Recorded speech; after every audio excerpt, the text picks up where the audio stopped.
김용발 전 한국독립운동사 연구소 수장님께 다시 한번 참 박수를 보내주시면 감사하겠습니다. 다음은 박용규 민족문제연구소 연구위원님께서 발제를 해주시겠습니다.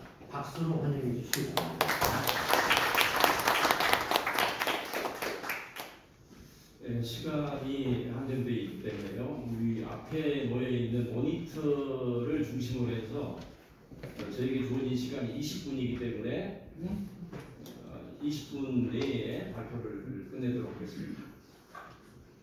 제 발제문의 그 자세한 내용은 71쪽에서 94쪽까지 나와 있습니다. 그리고 앞에 나와 있는 그 모니터를 중심으로 해서 말씀을 드리겠습니다. 지금 앞으로 갔는데, 예, 제가 발표하는 주제는 그 국가보훈부가 그 동학손을 반대하는 의견을 2021년에 6가지 의견을 냈습니다. 그 의견을 제가 집중적으로 검토를 했습니다. 그런데 그 6개의 동학손 반대 의견이 그 기존의 독립유공 소음 관행과 배치되었습니다. 그래서 저는 발표에서 그 6개의 그 국가보훈부 산하의 공적심사위원회의 공적심사위원들이 6개의 의견이 타당한지를 검토를 했습니다. 그런데 검토를 해보니까 대단히 문제가 많았습니다. 그래서 저는 그 발제를 그 국가보훈부 산하에 있는 공적심사위원들 또 국가보훈부의 그 공무원심사과 공무원분들이 우리 그 한국 독립운동사의 역사를 제대로 인식을 새로운 연구 결과가 산더미처럼 쌓였음에도 불구하고 연구를 제대로 안 하기 때문에 그런 그 황당한 반대 의견이 2021년에도 나왔고 작년 2023년 정무위 산하의 그 소위위원회에서도 국가보훈부의 국장 차관님이 그 6개의 소음 반대 의견에 입각해서 계속 얘기를 했습니다.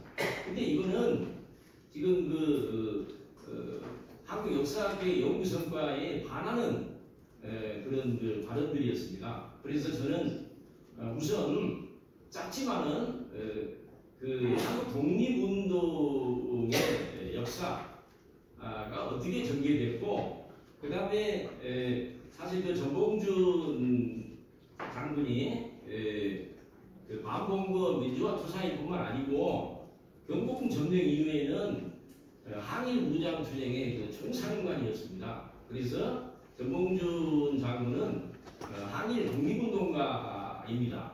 그래서 그 부분을 간략하게 말씀을 드리고, 마지막으로는 그러면은 동학소원 문제를 어떻게 해결할 것인가, 그 부분을 말씀을 드리도록 하겠습니다.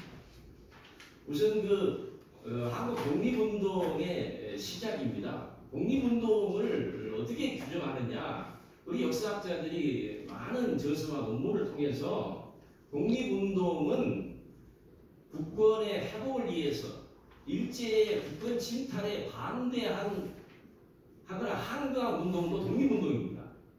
그러니까 식민지가 된 이후에 국권 탄압 운동만이 독립운동이 아니라는 겁니다. 그리고 독립운동과 같은 용어, 항일 무장 투쟁, 항일 구국 투쟁, 항일 투쟁, 국권 회복 운동, 이런 것은 다 독립운동과 똑같은 말입니다. 그럼에도 불구하고 그 국가보훈부의 그 공무원분들이나 공적심사위원들께서는 국권 침탈이 그 을사늑약 이후부터다, 이런 얘기만 하고 있습니다. 그렇다면은 1895년에 국권이 그 심대하게 침탈돼서 그 을미의병을 145명을 소환했는데 이분들을 그러면 박탈해야 되는 그런 논리가 나오는 겁니다. 이 국가에서는 그런 논리를 제시해서는 안 된다고 봅니다. 그래서 독립운동의 두 범주는 국권 수호운동과 국권 탈환운동이 있다. 그래서 국권이 외세에 의해서 현저하게 침해가 되었을 때 당연히 이를 수호하는 국권 수호운동이 일어날 수밖에 없는 겁니다. 그 대표적인 국권 침탈 사건이 그 일본군에 의해서 나라가 식민지 되기 전에 두 번이나 점령을 당했습니다. 첫 번째 사건이 1894년 7월 23일이고 95년 10월 8일날도 점령이 됐습니다. 이 명백한 국권 침탈 사건이었습니다.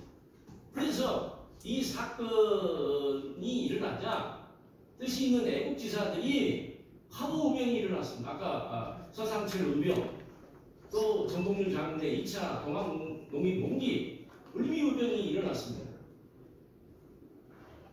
그래서 기존의 독립운동의 기점이 된 사건, 이것은 1895년의 을미사변입니다. 그래서 일본군 18대대가 이 18대대는 경성수비대였습니다. 정규군대였습니다. 남의 나라 군거를 3개 중대가 폭력적으로 점령해서 왕비를 시해하고 친일 정권을 수립했습니다. 이때 이 기록에 보면은 그 홍계원 연대장이 전사하고 우리 군거를 수비다가 10명 이상이 죽었습니다. 궁녀가 사망하고 왕비가 시해됐습니다. 이게 국권 침탈이 아니라고 할 수 있겠습니까? 그래서 이 을미사변으로 을미우병이 일어났습니다. 9년 900년에. 그래서 국가보훈부는 1962년부터 을미우병 참여자에게 지금까지 아주 자랑스럽게 소개했습니다. 그래서 145명을 소개를 했습니다. 그래서 62년 서울 내교가 우리의 그 역사학자였던 이병도 선생, 신석구 선생 이런 분들이 공적심사위원회에 들어갔습니다. 그래서 이때는 우리 동학농민혁명연구가 아주 일천했기 때문에 독립운동의 시작이 을미우병이다 이렇게 내비를 정했습니다. 그러면 이때는 왜 2차 동학농민봉기가 독립운동 시작이 안 됐느냐? 이것은 우리 연구 성과가 작았기 때문에 그렇습니다. 이병도 선생이 써놓은 개설서에는 동학난이라고 쓰고 동학폭동이라고 썼습니다. 신석구 선생은 일본 학자들처럼 동학당의 난이라고 썼습니다. 그러나 그 이후에 70년대, 80년대, 94년 동학농민혁명 100주년이 되면서 동학농민혁명 연구가 산더미처럼 나왔습니다. 그래서 국가보훈부는 지금까지 145명을 소개했습니다. 이 145명은 그 이후에 을사의병이나 정미의병과 아무런 관련이 없습니다. 다 을사의학 이전에 서거를 했습니다. 그래서 145명을 소원했습니다. 2022년에도 나주 을미의병, 박문욱, 박화실 이 형제에게 소원을 했습니다. 그 다음에 62년에는 안승우 의병장, 홍사구 의병장 이런 분들은 1896년에 돌아가셨잖아요. 그런데 그 이후에 의병과 아무런 연결이 되지 않습니다. 그러나 보훈부의 국장 차관은 이 을미의병이 소원이 된 것은 그 이후 을미의병과 연결되기 때문에 소원해왔다. 이것은 호구라는 겁니다. 진실을 얘기를 해야 된다는 겁니다.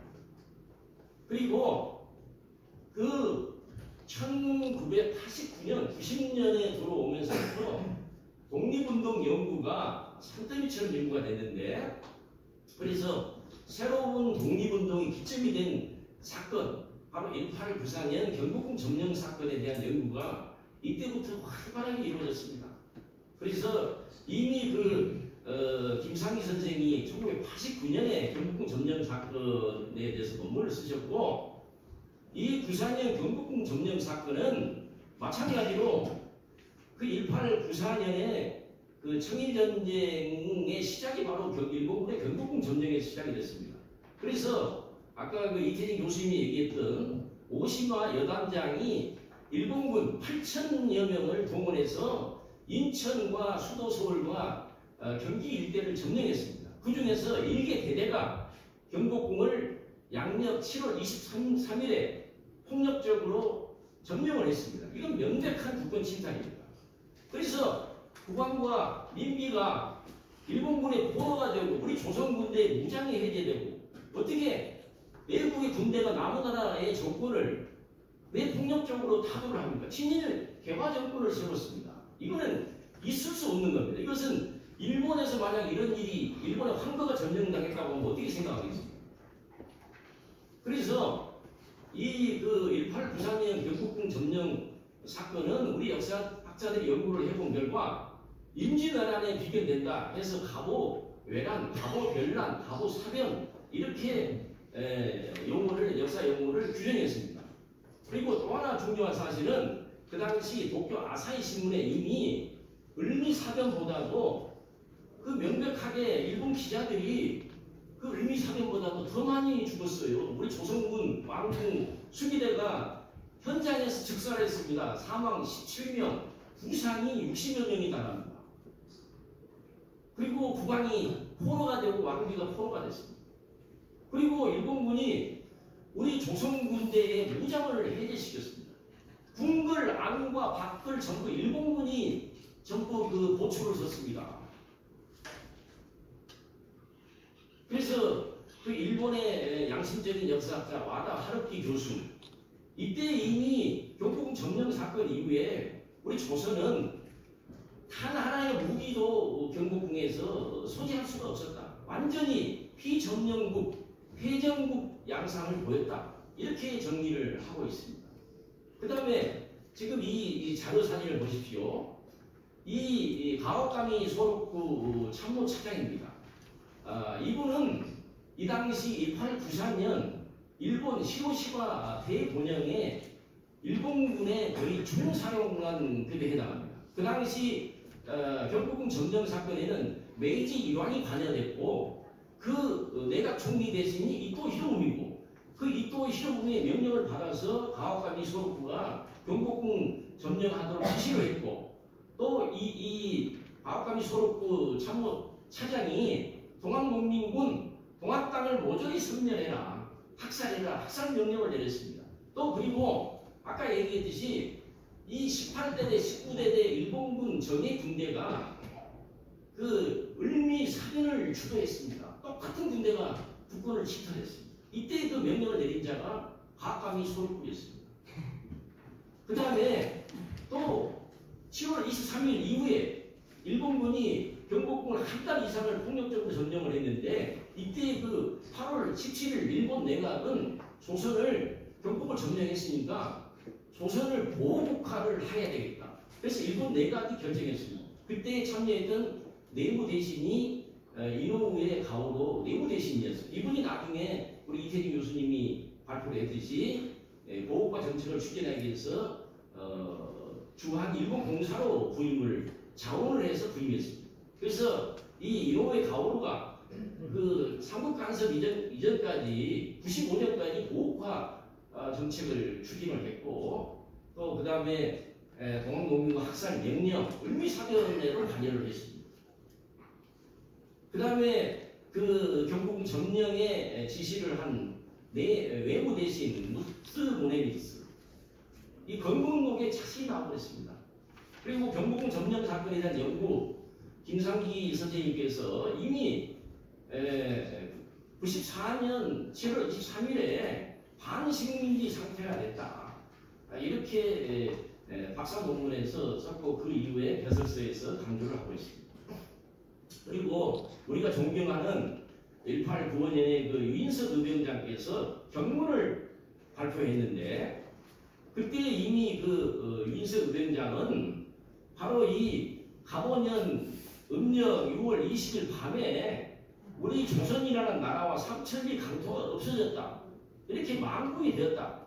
그래서 침략자 일본군을 몰아내기 위해서 우리가 의욕을 일으켜야 된다. 이런 얘기를 하고 있습니다. 그 다음에 조동걸 선생님께서도 반식민지 상태고 그래서 반식민지 상태를 해결하기 위해서 갑오의병과 2차 공학 공기가 일어났다. 이렇게 논문을 썼습니다. 80년, 90년 연구입니다.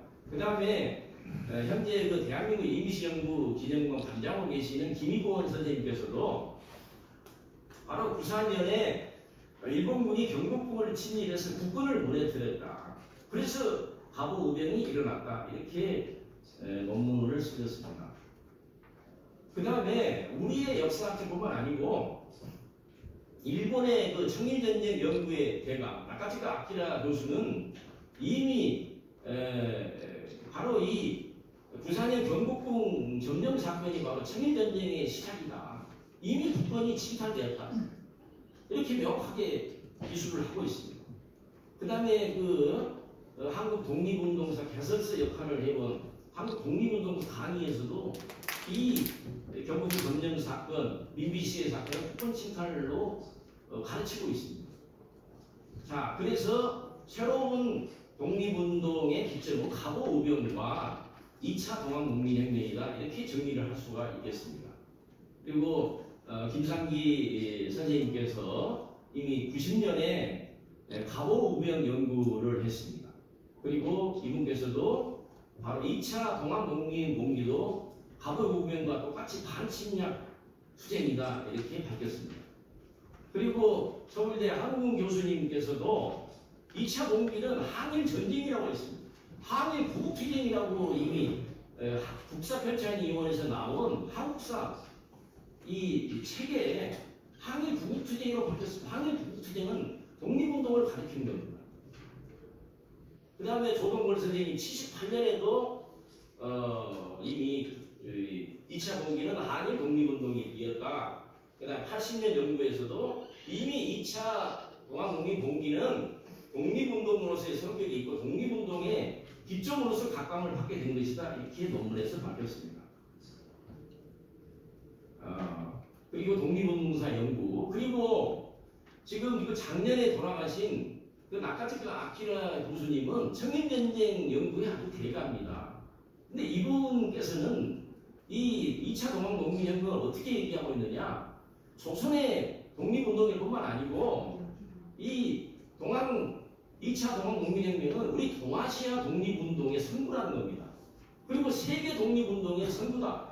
이분이 나서가지고 작년에 나주에 그 기념비를 세웠습니다. 그 다음에 오늘 발제하신 김영달 선생님께서도 마찬가지 주장을 했습니다. 그 다음에 전봉준의 경우는 항일 독립운동을 했습니다. 일제 그 국권 경복궁 왜 남의 나라 궁궐을 점령할까요? 이게 있을 수 없는 거죠. 그래서 침략자 일본군을 몰아내기 위해서 봉기를 했고 또 체포됐고 순국됐습니다. 그래서 그 전봉준 공초에 명확하게 밝히고 있습니다. 일본 군대가 왕궁을 격파하러 임금을 놀라게 하니까 우리들은 초하의 선비들이 충분히 애국의 마음으로 의병하고 똑같습니다. 의로운 군대를 조합해서 일본군을 몰아내려고 했다. 이게 지금 전봉준 장군의 체포돼서 일본 영사관에서 나온 이 사진입니다.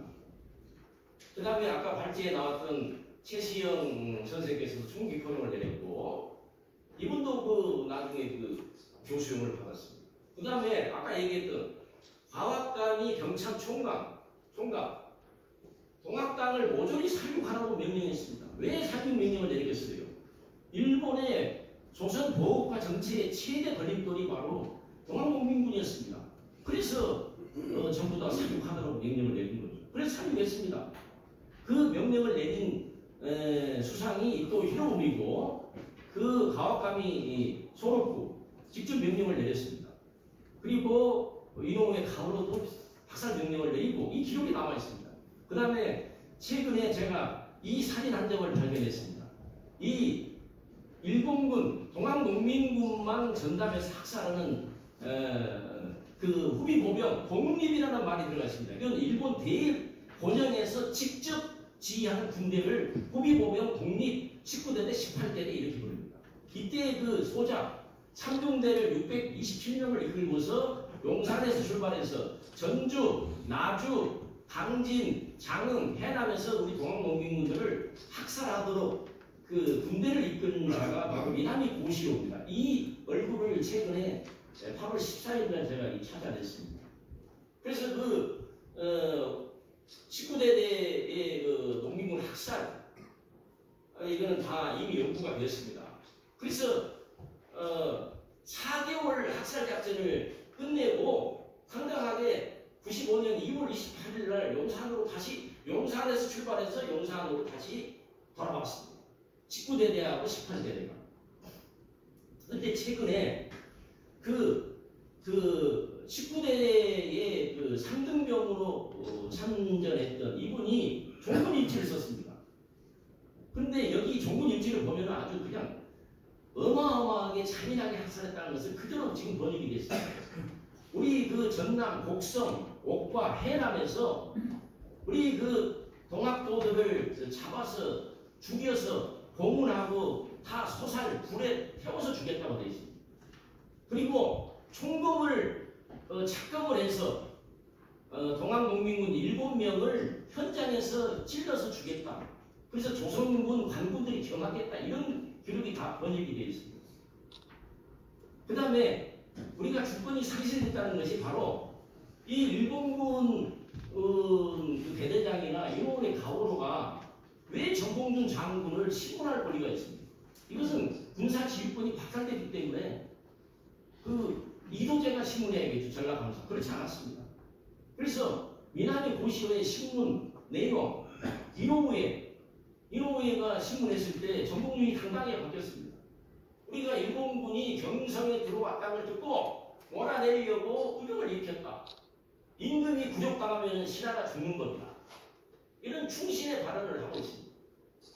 자, 그 다음에 마지막으로 국가보훈부의 그 동학소 반대 의견 2021년에 1심, 2심에서 반대 의견을 냈습니다. 그런데 이 의견은 기존의 동학서원 그 독립유공 서원과 배치됐습니다. 이 반대 의견 6개를 을미의병 서원에 적용하면 전부 다 치탈해야 됩니다. 을미의병 서원을 편해서는 저는 국가보훈부 안 된다고 봅니다. 그럼 첫 번째 의견 보십시오. 이 부분 1번의 의견이라면은 식민지 상태 이후의 독립운동을 가리킨다. 이거는 정면으로 을미의병 서원을 배치하는 겁니다. 이런 의견이 나왔어요.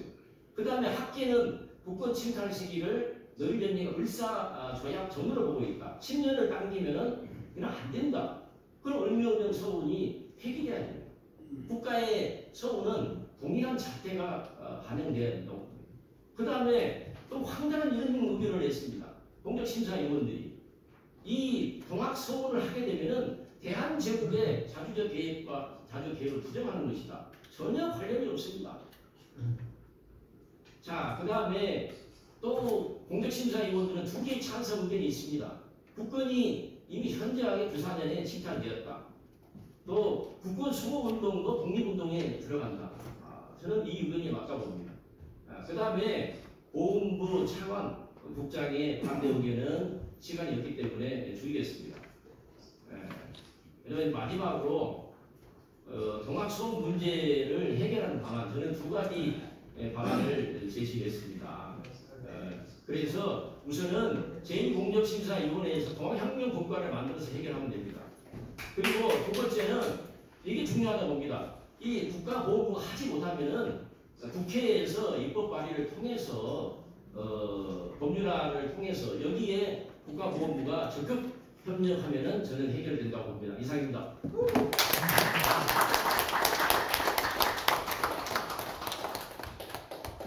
수고하셨습니다.